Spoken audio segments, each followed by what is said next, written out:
अस्सलाम वालेकुम। प्रोग्राम दो राय के साथ मैं हूं असद रहीम खान और मेरा साथ देंगे बाकिर सज्जाद।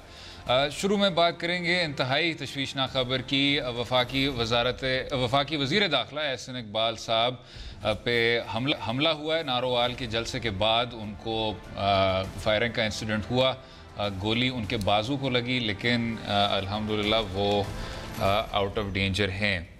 हमारे साथ नुमाइंदा डॉन न्यूज़ शकील करब भी हैं। शकील साहब, बहुत शुक्रिया शो में शामिल होने का। अगर जनाब आप हमें अपडेट दे सकते हैं, बहुत ही डिस्टर्बिंग वाक़या हुआ है। What is the most recent development? देखिए, डेवलपमेंट उसमें तो है, लेकिन सबसे अहम बात यह है कि मैं समझता हूँ कि इस मौके पे जब दाखिला खत्म करने के बाद वापस जा रहे थे तो इतना करीब शख्स कैसे पहुंचा, क्या उनके गिर्द जो सिक्योरिटी थी, क्या एसओपी को फॉलो नहीं किया गया? क्योंकि ऐसी वीआईपी जो होते हैं उनकी मूवमेंट के लिए ये एसओपी मुकर्रर हुआ है कि जब तक वो उस जगह से बाहिफाजत वापस ना जाएं, उनके गिर्द जो हसार है वो कायम रहता है। अब ये 21-22 साल जो नौजवान है, ये उन तक इतने करीब 20 अगस्त तक कैसे पहुंच गया और किसी ने उसको चेक नहीं किया या तलाशी नहीं ली या उस पर नजर किसी ने रखी, किस तरह उन तक पहुंच गया? अब इसके अजायम चीजें बहुत सी सामने आ रही हैं। उनकी जान खतरे से बाहर है। एहसन इकबाल साहब के हाथ में गोली लगी है और डॉक्टर भी कह चुके हैं कि उनकी हालत जो है वो खतरे से बाहर है। लेकिन सवाल ये पैदा होता है कि एक शख्स नौजवान जो है ये इतना करीब कैसे पहुंच गया? एसओपी को फॉलो नहीं किया गया, उनकी वापसी भी देखें। इससे पहले भी बेनजीर भुट्टो का मामला भी देख ले तो उस पर यही हुआ था। जलसा खत्म करने के बाद वो वापस निकली और रोड पे पहुंची तो उस वक्त वो एक ब्लास्ट हुआ, उससे पहले फायर हुए थे। तो ये वापसी की एसओपी उसके बाद से बना था कि जब तक वीआईपी जो है वो उस जगह से मुकम्मल तौर पर हिफाजत वहां से निकल ना जाए, उनका जो गिर्द हसार है, सिक्योरिटी हसार है, वो कायम रहेगा और कोई भी गैर मुतल्लिका शख्स उनके करीब ना आने पाए। अच्छा, और मुख्तसरन शकील साहब, जिस तरह आम इंतखाबात अब करीब आते जाएंगे तो इस तरह की जो जलसे हैं वो भी ज़्यादा से ज़्यादा होते जाएंगे, तो क्या एक सिक्योरिटी की एसओपी नहीं होनी चाहिए कि जो मुंतखब नुमाइंदे हैं और जो वफाकी वज़रा हैं वो आउट ऑफ डेंजर रहें? देखिए, मैं तो वही बात कर रहा हूँ ना कि सिक्योरिटी का जो एसओपी है उसको फॉलो क्यों नहीं किया गया?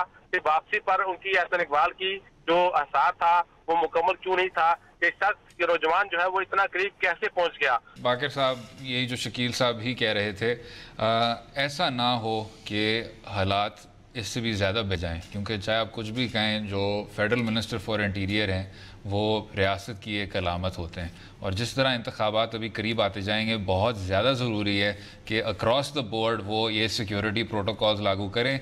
2007 में यही गलती की गई थी। बार बार शहीद मोहतरमा को यही कहा गया था कि जी आप अवाम में घुल मिल जाएं, आपकी जो जलसे हैं उनको पुरजोश होना चाहिए।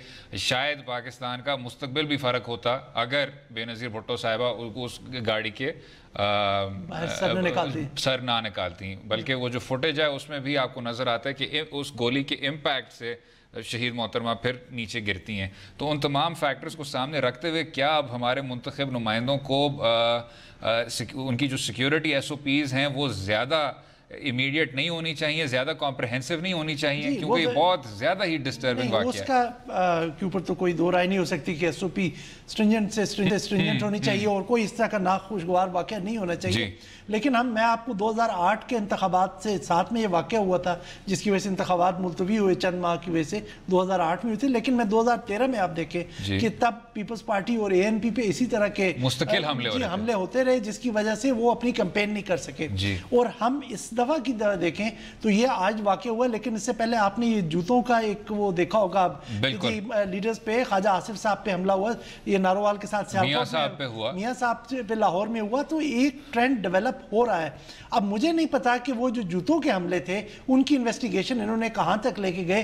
कुछ पता चला कि कौन लोग उनके पीछे जो थे इन्वॉल्व थे उस वक्त, लेकिन वो पहला कदम था। जी, वो पहला कदम था। ये ग्रेजुअली बिल्ड होता है। तो आज ये हम शायद ये सिचुएशन ना बनती। वजीर दाखिला है, आपकी स्टेट की आपको मतलब रिप्रेजेंट करते हैं। और जैसे मैंने शकील साहब वो की लाइन ड्रॉप हो गई, लेकिन ये उनसे क्वेश्चन पूछा था कि ये बड़ा नेगेटिवली इंपैक्ट करेगा कि जो ओवरऑल हमारी सिक्योरिटी की असेसमेंट है असद। लेकिन हम जब इसको ओवरऑल भी असेस करें तो यहाँ पर हमें देखना पड़ेगा कि हम ना तो अभी तक काउंटर एक्सट्रीमिज्म स्ट्रेटजी ला चुके हैं, क्योंकि अगरचे हमने ये जो एक सक्सेसफुल बड़े काइनेटिक ऑपरेशंस किए वजीरिस्तान में, फाटा में और दीगर इलाकों में, और कॉम्बिंग ऑपरेशंस भी हमने नाम दिया गया वो भी हमने किए, तो और आईबीओज इंटेलिजेंस बेस्ड ऑपरेशंस भी। लेकिन जो एक काउंटर एक्सट्रीमिज्म स्ट्रेटजी चाहिए, ताकि जो एक्सट्रीमिस्ट एलिमेंट जिन के ज़रिए जिनको एक्सप्लॉइट करके ये वायलेंस होता है उनका सदेबाब किया जा सके। काउंटर एक्सट्रीमिस्ट जो नैरेटिव था वो भी बड़ा सा एक फ्लॉड किस्म का, एक बड़ा सुपरफिशियल सा लाया गया। 100+ कोई उलमाए कराम जिनमें बेशुमार तो वो थे जो स्केड्यूल 4 पे थे और बहुत से वो बैंड ऑर्गेनाइजेशन से उनका तल्लक था, उनसे दस्तखत करा के लाया गया। उसकी अवाम में ना तो कोई पजीराई हुई ना उसको कोई परसू किया गया कि उसको इम्प्लीमेंट किया जाए। और ये देखें, ये मुल्क एक ऐसा मुल्क है 2 साल से आपकी, बल्कि आप 2 साल से ज़्यादा अरसा हो गया है कि नेशनल सिक्योरिटी पॉलिसी वहाँ पे नेशनल सिक्योरिटी डिवीजन की फाइलों में पड़ी हुई है।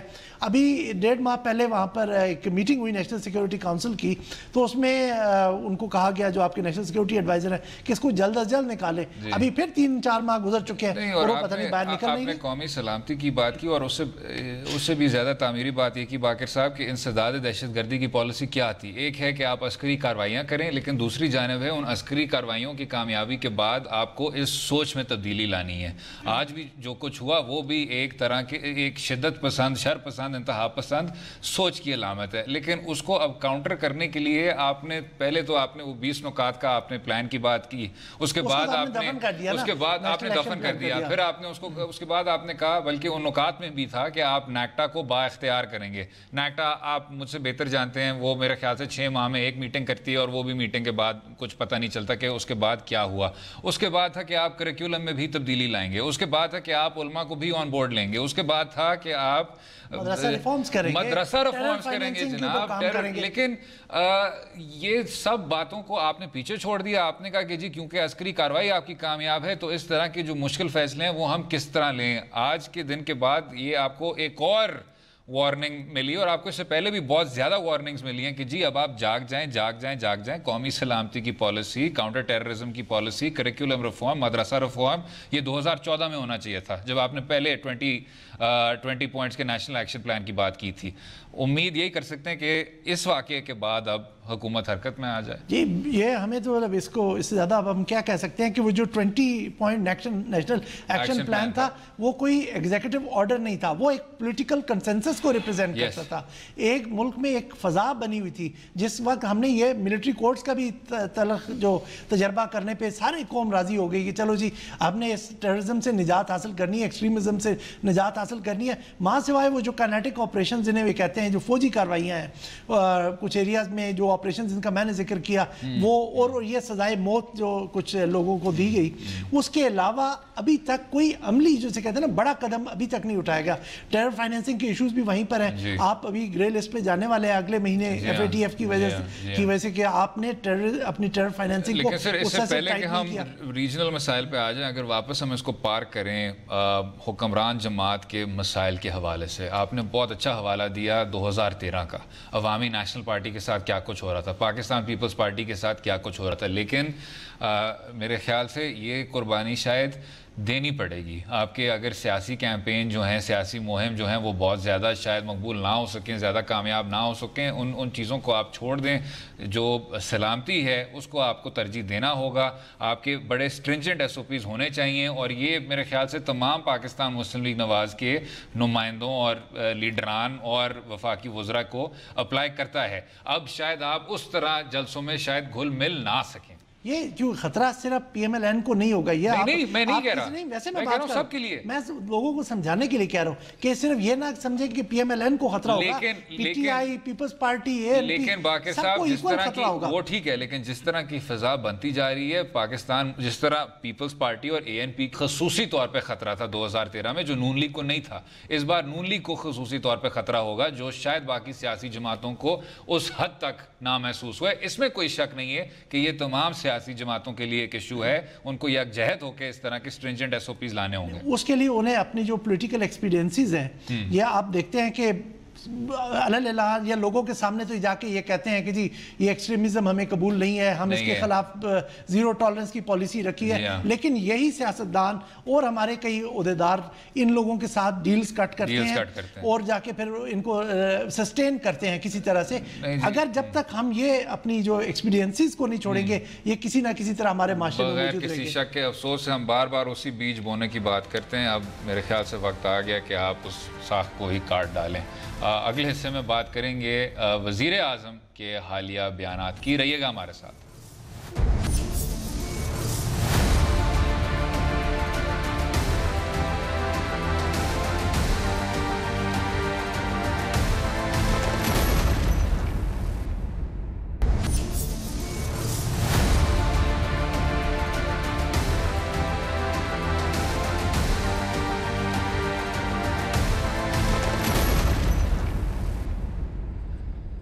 Welcome back to Do Raaye. Program کے حصے میں بات کریں گے وزیر اعظم صاحب کے حالیہ بیانات کی. دن بدن ان کے لہجے میں بھی تلخی بڑھتی جا رہی ہے.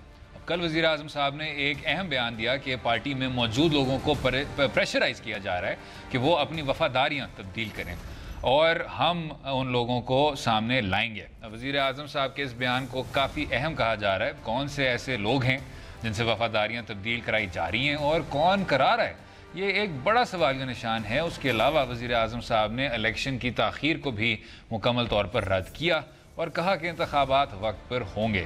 پروگرام کے سلسلے میں آج ہم پنجاب کی انتخابی سیاست اور مسلم لیگ نون کے لیے بڑے چیلنجز ہیں کیا ان پر بات کریں گے. اور اس سے پہلے کہ بات کریں جناب، آپ کو پتہ ہے میاں نواز شریف صاحب کے جو جلسے ہیں ان کا بھی ایک سلسلہ چل پڑا ہے. ذرا سن لیتے ہیں انہوں نے یہ لیٹسٹ کیا کچھ فرمایا.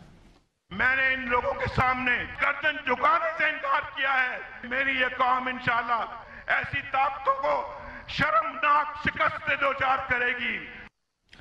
جناب ایک 90 کی دہائی میں بھی اسی طرح کی مشہور زمانہ تقریر تھی جس میں اس طرح انہوں نے کہا تھا I will not take dictation، اور پھر not take dictation کے بعد ریزگنیشن بھی ہو گئی اور اس کے بعد پھر جو کچھ ہوا وہ بھی سب کے سامنے ہے. مجھے جو ایک مسئلہ ہوتا ہے جناب وہ یہ ہے، اگر ہم یہ بیانیہ مکمل طور پہ مان لیں اور تسلیم کر لیں کہ مسلم لیگ نواز خدا کی شان بنی ہوئی تو اسٹیبلشمنٹ کی ٹیسٹ ٹیوب بیبی آج واحد اینٹی اسٹیبلشمنٹ پارٹی ہے for the sake of argument.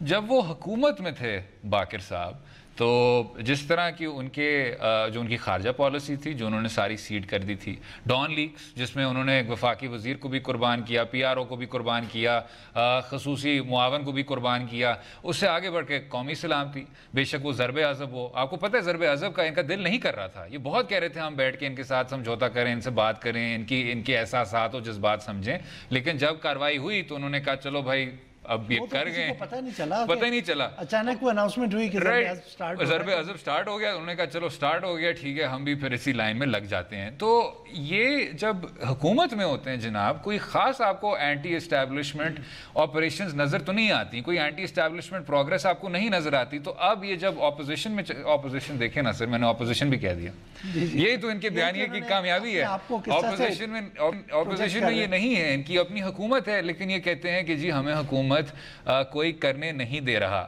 اگر ان کو پھر سے عوام کہتی ہے کہ جی آپ پھر سے منتخب ہو جائیں اور یہ سب واپس آ جاتے ہیں تو کیا اسی طرح کی کارروائی ہوگی؟ آپ نے تو ہاتھ کھڑے کیے میں بہت دیر سے. پروجیکشن ڈیولپ ہوتی ہے کہ پیچھے کی ٹریجیکٹری سے جی آپ پیچھے کے سالوں میں ان کی دیکھ لیں، 90 کی دہائی میں دیکھ لیں، جو انہوں نے ابھی آپ نے جو اسٹینیور کی بات کی سب سے زیادہ انہوں نے ایریا ان کو سیڈ کیا. بالکل فارن پالیسی، نیشنل سیکیورٹی، انہوں نے بالکل کہا جی آپ جیسا سے چاہتے ہیں. جو پیچھے ان کے فلسفی ہوتی ہے وہ یہ ہے کہ سول ملٹری جو رفٹ ہے اور ایک حقیقت ہے ہمارے ملک میں کہ اس کو کہیں زیادہ ایگریویٹ نہ ہو جائے. لیکن یہ غلط پروجیکشن ہے، یہ مطلب آپ کی یہ سوچ غلط ہے کہ اگر ہم اسرٹ کریں گے تو وہ جا کے جو ہماری لڑائی ہے وہ شدت اختیار کر جائے گی. وہ اگر آپ اسرٹ نہیں کریں گے اور آپ اپنا کوئی راہ نہیں دیں گے اور آپ بالکل اپنے ہاتھ پہ ہاتھ دھر کے بیٹھے رہیں گے تو دوسروں کو خود سپیس لینے کا موقع ملتا ہے. جب آپ پرو ایکٹیولی ایکٹ کریں گے اور ملٹری کو آپ انگیج کریں، آپ سے یہ کوئی جسے کہتے ہیں کوئی اچھا اگزامپل میں نہیں دینے جا رہا لیکن آپ کی نسبت زرداری صاحب نے زیادہ اچھے طریقے سے ملٹری کو انگیج کر کے 5 سال بھائی اس نے 5 سال تو کیا اگر وہ 1 انچ سیٹ کرتا تھا تو 1 انچ ان سے لے بھی لیتا تھا. میں صرف اس پہ صرف میں صرف اتنا سا ایڈ کروں گا کہ جو آپ نے زرداری صاحب کے بارے میں کہا وہ ملٹری اونلی پالیسی نہیں تھی، وہ سب کے لیے پالیسی تھی. چودھری پرویز الہی صاحب کو وزارت چاہیے آپ وزارت لے لیں، عوامی نیشنل پارٹی کو کراچی میں آنا ہے آپ کراچی میں آ جائیں، متحدہ قومی موومنٹ کے ساتھ اتحاد کرنی ہے آپ اتحاد کر لیں. آصف زرداری صاحب کی پالیسی تھی کہ جو آدمی نہیں آئے گا ہم اس کو کچھ دے دیں گے, آپ بس مجھے کچھ کہیں مت. نہیں, انہوں نے تو ساری حکومت ہی سیڈ کر دی. میں نے ایکوموڈیشن کی پالیسی کی بات نہیں کر رہا, میں کہہ رہا ہوں کہ اگر وہ ان کو ایکوموڈیٹ کرتے تھے, جو ہم نے دیکھا کیری لوگر بل پہ بھی انہوں نے کیا, باقی 2011 کے پہ بھی, سلالہ پہ بھی, وہ اسامہ بن لادن والا بھی, ممبئی پہ بھی, سب پہ. لیکن جب وہ کرتے تھے it was always give and take, وہ کچھ نہ کچھ ان سے لے بھی لیتے تھے, اور اسی طرح انہوں نے مینیج کیا 5 سال, چاہے انہوں نے ایک وزیر اعظم بھی راستے میں قربان کیا. ادھر صرف گیو اینڈ گیو کیوں ہوا؟ نہیں, ادھر صرف گیو اینڈ گیو ہے کیونکہ ان کی سوچ یہ ہے کہ اگر ہم کچھ کریں گے اس سے لڑائی بڑھے گی. انہوں نے نہیں بھی کیا, پھر بھی لڑائی ان کی بن گئی. یہاں یہ جو پالیسی ہے نا, یہ فلاڈ ہے. یہ میں نہیں کہہ رہا ہوں کہ آپ جا کے کنفرنٹیشن کل جا کے پرائم منسٹر کہے آپ نے یہ کرنا ہے, آپ نے یہ کرنا ہے. لیکن ایک اور کانفرنٹیشن کی بات کرتے ہیں جناب, جو ایک انٹرا سویلین کانفرنٹیشن ہے. شاہد خاقان عباسی صاحب کہہ رہے ہیں کہ جی میں ان لوگوں کو ایکسپوز کروں گا, یہ جو سارے ہٹ رہے ہیں پارٹی سے بھی ہٹ رہے ہیں, اور کہ ان کے پیچھے کون ہے.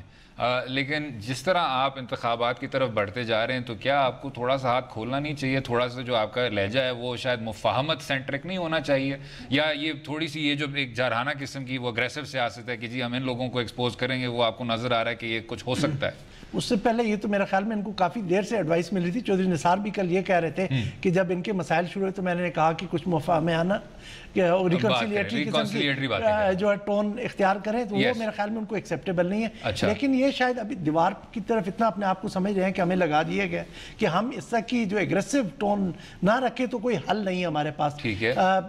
دیکھیں, اس سے پہلے جو نواز شریف صاحب تھے انہوں نے خلائی مخلوق کی بات کی, پرائم منسٹر صاحب نے بھی ان کو ایکو کیا. اب پرائم منسٹر صاحب خفیہ ہاتھ کی بات کر رہے ہیں. بھائی گورنمنٹ آپ کے پاس ہے, آپ جا کے اس کو پبلکلی ایکسپلین کریں کہ یہ کون کر رہا ہے. اب یہ کہ جی میں ان کو ایکسپوز کروں گا, آپ تو جا کے لوگوں کو ایک جیسے انتظار میں آپ لگا رہے ہیں. اچھا, یہ اگر مان گئے جناب کہ یہ غلط ہے, ان کو اس طرح کچھ کرنا نہیں چاہیے, ان کو واقعی میں کہہ دینا چاہیے سامنے آ کے کہ جی یہ سب کچھ ہے. بات یہ ہے سر کہ اگر آپ سٹیٹسٹکس کو دیکھیں تو 2008 میں جو ایک میسو شفٹ آیا تھا پنجاب میں, پاکستان مسلم لیگ کاف سے نون لیگ تک, وہ یہ پنجاب صوبے کی تاریخ ہی یہی ہے کہ بہت بڑے یہ ہسٹوریکل فلپس کرتا ہے. جو سیٹ کا ٹرن اوور تھا وہ بھی بے تحاشا زیادہ تھا, 2008 کے بعد بھی 2013 کے بعد بھی. تو اب 2018 میں جب آپ کو یہ پتہ چلتا ہے کہ جی پچھلے 5 ہفتے کوئی 30 کی لگ بھگ نشستیں جو ہیں پاکستان مسلم لیگ نواز سے they have changed hands, تو یہ بات ڈسٹربنگ نہیں ہوگی کسی کے لیے بھی؟ اب یہ کیا نیچرلی ہوا ہے؟ اسد میں 2 پروگرام سے صرف یہ میری آرگومنٹ ہے کہ ہم جب کہتے ہیں ہم یہ استعارے نہ استعمال کریں کہ خلائی مخلوق, خفیہ ہاتھ, ہم جا کے کیٹیگوریکلی پرابلم آئیڈینٹیفائی کریں کہ جناب یہ لوگ کر رہے ہیں اور ہم اس چیز کو ہم اس طرح سے ایڈریس کرنا چاہتے ہیں. اب دیکھیں ایک طرح کا کنسنسس موجود ہے. عمران خان نے بھی وہ جو انٹرویو ٹی وی میں دیا اس نے بھی وہی بات کی نا 2013 میں کہ جی اسی طرح سے مینیپولیشن وہی بات کی سر. اور اسی نقطے پہ ذرا وقفہ لیں گے اور اس بات پہ واپس آئیں گے. اسٹے ود اس, گفتگو جاری رہے گی.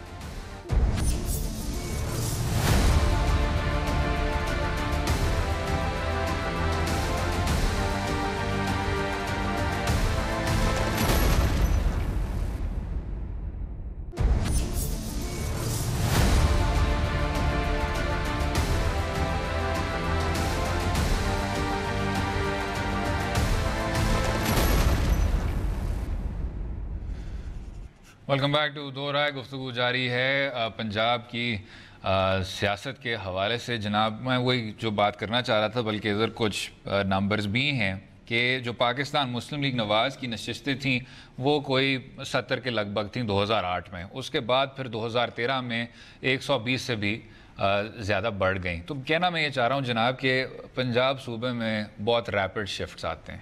ان ریپڈ شفٹس کو کنٹین کرنے کے لیے جب آپ کو یہ بتایا جاتا ہے کہ خسرو بختیار صاحب اور جو باقی کچھ یہ دیگر سیاستدان صاحبان ہیں وہ بھی پارٹی کو چھوڑتے جا رہے ہیں, تو پھر آپ کو کچھ کرنا ہوتا ہے, کچھ کہنا ہوتا ہے to rally the base around. اور ادھر ایک اور بھی مسئلہ ہے کہ تھوڑا سا قیادت کا ایشو ہے.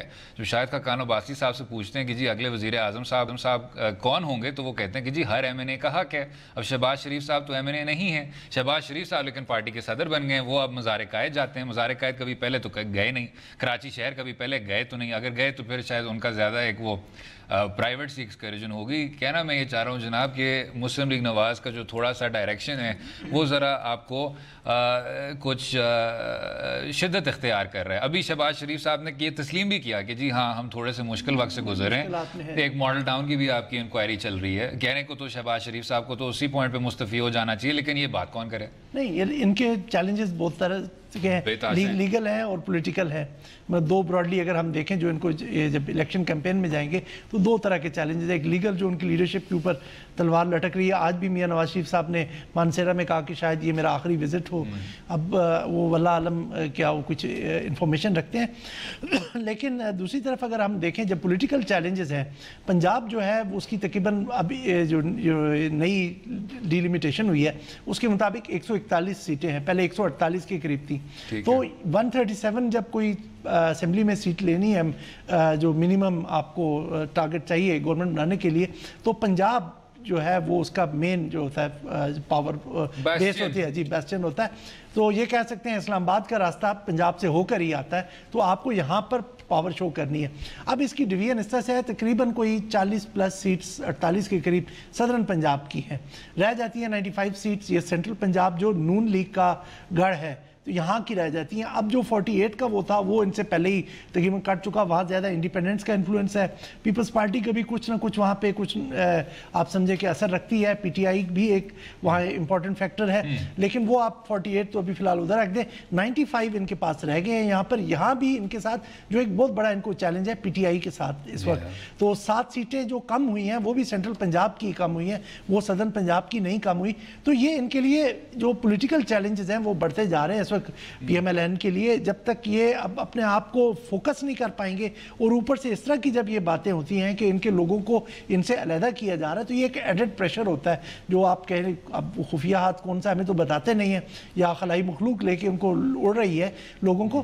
تو یہ جو مختلف پریشرز ہیں اس کے بعد جو یہ پی ایم ایل این کے لیے اسکوپ جو ہے وہ ذرا ڈیفیکلٹ رہ جاتا ہے کہ ٹارگٹ اچیو کرنا. لیکن ان مشکلات میں میں یہ بھی ضرور کہنا چاہوں گا باقر صاحب at the risk of repetition کہ آج کا جو انتہائی تشویشناک واقعہ ہوا ہے احسن اقبال صاحب کے ساتھ, میرے خیال سے ابھی وہ اسٹرینجنٹ سیکیورٹی میجرز جن کا آپ نے حوالہ دیا تھا وہ ان کو لینے چاہیے, صرف اس لیے کیونکہ یہ ایک رجحان نہ بن جائے. آپ نے بالکل درست بات کی تھی وہ جوتوں والی کہ جب جوتے پڑنا شروع ہو گئے تھے تو کسی کو یہ بیٹھ کے سمجھنا چاہیے تھا اس کے بعد پتھر ہوگا, اس کے بعد گولی ہوگی, اس کے بعد کچھ اور ہوگا. نہیں, اس کو بلیم نہیں کر سکتے کسی اور کو, گورنمنٹ ان کے پاس تھی, ٹھیک ہے, انہوں نے انویسٹیگیٹ کرنا تھا جناب. لیکن وہی تو مسئلہ ہے نا جناب, جب اس طرح کی باتیں ہوتی ہیں اب ہمیں ضرور یہ کہنا چاہیے کہ جی یہ قصوروار ہیں, یہ ذمہ دار ہیں, لیکن پھر آگے بڑھ کے اب کیا ہونا چاہیے. ہو گیا, جوتے پڑ گئے, پتھر پڑ گئے, اب ہم نے دیکھا انتہائی ڈسٹربنگ واقعہ کہ گولیاں بھی اب پڑ رہی ہیں. اب اس سے آگے بڑھ کے اب ان کو اس طرح کے میجرز لینے ہوں گے کسی طرح سے. لیکن وہی والی بات کہ جی پچھلے 5 سال جب آپ انسداد دہشت گردی اور اس سوچ کو تبدیل کرنے کی کارروائیاں کہہ رہے تھے کہ جی ہم اس پہ قانون سازی کریں گے, وہ کچھ نہیں ہو پایا, وہ گراس روٹس تک پیغام نہیں پہنچ پایا, اور اس وجہ سے اب آپ کو اس طرح کے حالات و واقعات دیکھنے کو مل رہے ہیں. بہت زیادہ افسوسناک ہے. خیر, اگلے حصے میں بات کریں گے ایک اور تھی فیصلے کی, اصغر خان ورسز اسلم بیگ, جس کا ریویو پٹیشن اب عدالت عظمیٰ میں لگ چکا ہے. اس کیس کے پیچھے کیا کچھ وجوہات تھے, کیا تاریخ تھی, اس پر بھی بات کریں گے. Stay with us.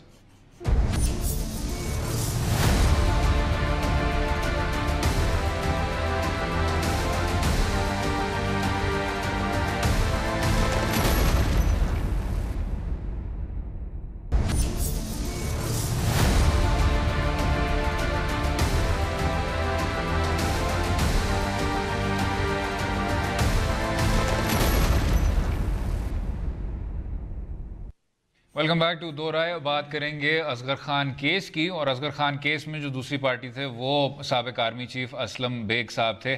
Dawn news کو انہوں نے 2009 میں ایک انٹرویو دیا تھا, وہ پہلے سن لیتے ہیں. When I came to know that this money has been made available, I went to Mr. Ghulam Ishaq Khan. I informed him. He knew about it. Then he said, it is all right. So I called the DGSI. I said, please be very sure that whatever money you use, which has been placed at your disposal, is correctly recorded and accounted for. Doesn't mean that you agree with the general, does it? Yes, I agreed it, because that was the practice at that time. I couldn't stand up and challenge my president. I couldn't stand up and stop this practice. I had my own limitation. But I thought we've talked about this before, I thought you were the only guy in the army who spoke his mind. Of course, yes. I told Mr. Ghulam Ishaq Khan that it was not the correct practice. But you told your DGISI that go ahead, distribute it, Yes. but be fair about it. Not be fair about it. That's I what said you just distribute it said. at his own discretion. जनाब ने एक तो 2-3 जगहों में अपने आप को contradict किया, लेकिन वो बात छोड़ के जो उनकी बात का निचोड़ था वो ये था कि मैंने सदर पाकिस्तान को कहा कि जी ये फ़ंड ज़रा डिस्ट्रीब्यूट होने को जा रहे हैं, और मैंने खुद हाथ बंधे हुए थे, और DGISI असद दुरानी साहब जो तब थे उनको मैंने कहा कि जी अपनी डिस्क्रेशन पे ये ज़रा फ़ंड्स एलोकेट कर लें।